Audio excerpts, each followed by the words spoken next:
Vallahi siz bir yalancısınız. Hem kayyumcu, hem talancı, hem de yalancısınız. Bakın bana bağırmayın. Bana bağırmayın.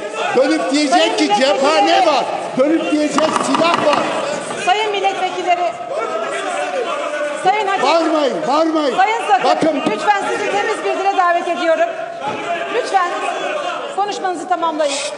Sayın Sakık, ses açık. Lütfen siz konuşmaya devam edin. Size ne söyleyeyim? Gelip burada, bakın ben belediye başkanlığı yaptım. Benim yerime de kayyum atandı.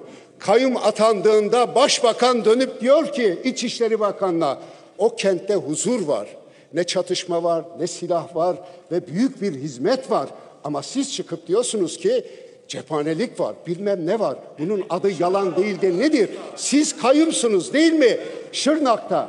Hem Şırnak Belediyesi'ni 3 beldeden 4 yerden maaş alıyorsun. Sen onun için